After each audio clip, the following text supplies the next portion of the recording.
And we are back with Meg, and let's, in this book, I believe there's a map here, Yes.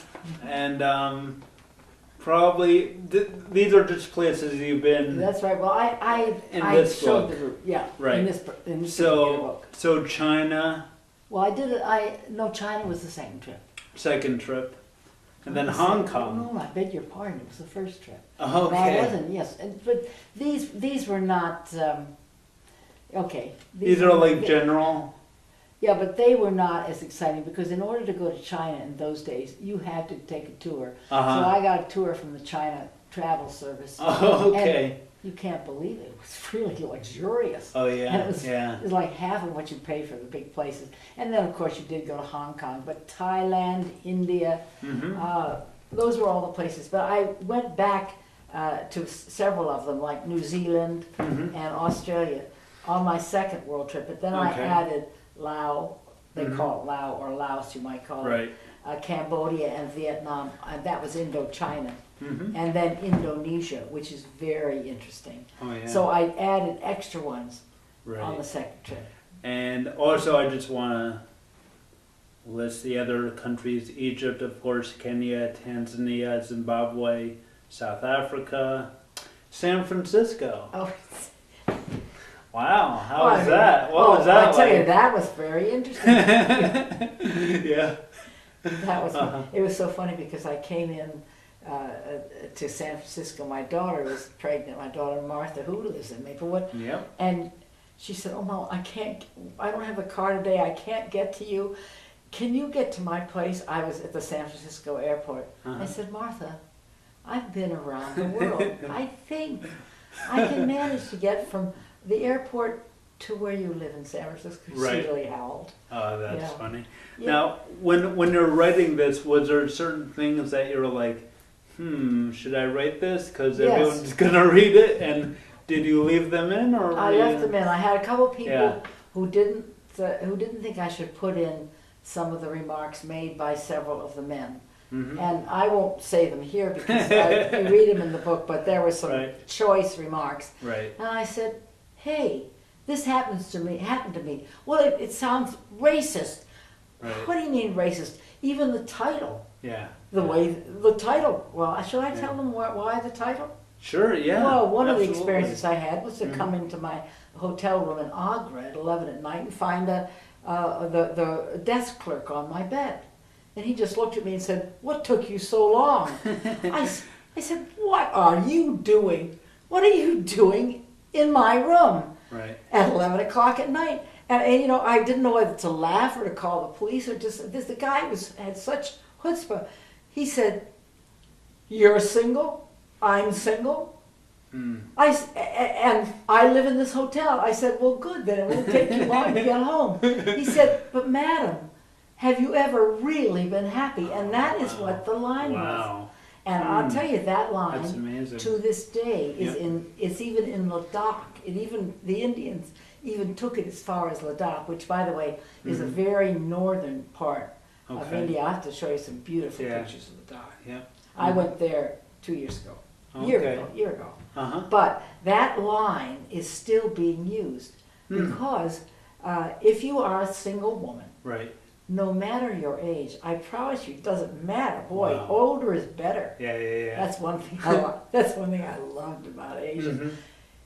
You are considered fair game because you must be going over there to find a man.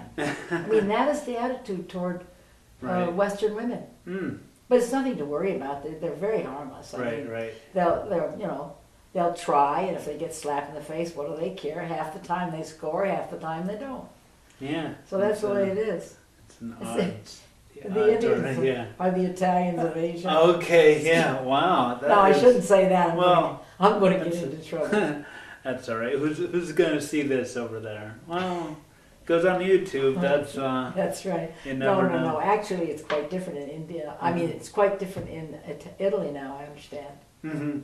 So you see, any Italian friends of mine will not be upset. Right. And I was in Italy, and no men hit on me. No, so, really? No. Well, maybe you just don't have I was also with no someone, charisma. so that's probably why. So now you were in Mount Kilimanjaro recently? Yes, I was. I was with my daughter last December. And how was that? Mount Kilimanjaro is a wonderful mountain. Yeah. And it's not difficult. It's not. And Okay. I don't think it's difficult. The altitude is, and I'm embarrassed to say that at about 16,000 feet, something happened to my left eye. Oh. And I, not knowing the situation, all I needed was eye drops, decided to come down. And I'm very embarrassed to put this on international television. That's fine. But I'm going back. Yeah. Yeah, I'm going back. It's very nice. I love the people. And I went on safari, and it was so different in Tanzania. That was the country you left out. Tanzania, 20 years ago, was in terrible shape. They just had a war with Idi Amin, and they were very poor, very depleted, and they weren't being helped by any other African countries. So I wrote a chapter in here which says, "Get me out of here," because I really didn't like Tanzania, but I loved it this time. Yeah. And I would highly recommend people going there. Yeah, no, it sounds great. Yeah. And the altitude is, I think the highest I've been was, I was in Ecuador and it was 14,000. Yes.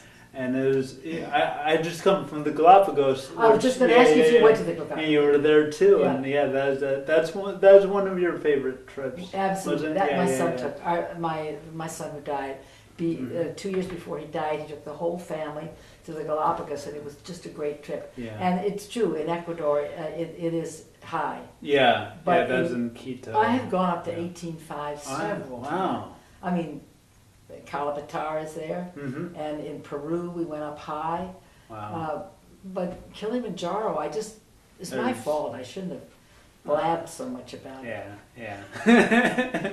Damn, I bought a camera. You want to I do bought it a again? wonderful camera, so you could, as I put the flag out on the top, you could take my picture. Right. Yeah. That's what happens. There must be a lot of flags up there. Oh. So, and where's your next trip? Or is there anywhere you haven't been that you'd like to go? I have not been to Greece. Oh, I've always wanted to go to Greece. I've not been to Portugal. Okay. I haven't been to Patagonia, which is where I'm hoping to go in January. Okay. But I want to write about these places because I do not, now this is serious, I do not go as a tourist. Yeah. In the sense of, gosh, I got to get to every church, I got to get to every museum and all the hot spots. Yeah. I go there and I roam around town, I bump into people. Yeah. And that's what I said in the beginning of the book, what Rick Steve said in his book about Asia is go by yourself, and that's when you, as he said, rely on the kindness of strangers. Sounds like Tennessee Williams, doesn't it? But this is true, because when you're alone, you just sort of go by you follow your nose, and you bump into people. And I remember in England, I walked across England, and I remember meeting some people, and I must have looked lonely, and they said, "Wouldn't you like to have dinner with us?" And then afterwards, they took me to what they called a tarn, which I didn't know was a little lake. And then they said, "Wouldn't you like to go to Beatrice Potter's hometown?" And Wordsworth was there too. And so all of this just by bumping into somebody on the street. Wow, that's really. I wish that I feel that Americans generally aren't that hospitable. I don't know, because I think we rush around, and I don't think we know as much about our country. By and large, I know I don't. Like about my town. Right. You certainly would be terrific. Yeah. Well, it's funny because I have a friend I met. She's from Germany, and she came here, and it's actually the first time. I'm showing her around. Yeah. It's the first time I had been to the Statue of Liberty. And there's so many things that we don't even take advantage of that foreigners do. Or the Circle Line cruise. Yeah, exactly. But anyway, we're running out of time. I could probably go on for another 2 hours here. Maybe we'll have you back sometime soon. Oh, thank you so much, Dave. But get the book. You can go to megnoblepeterson.com. That's what this is on the back here. And scroll down for the pictures. And that's it. So thanks for watching, and we'll see everyone soon. Yeah. All right. Thank you. Cut. How do you think it'll be? No, it's great. No, that'll be perfect.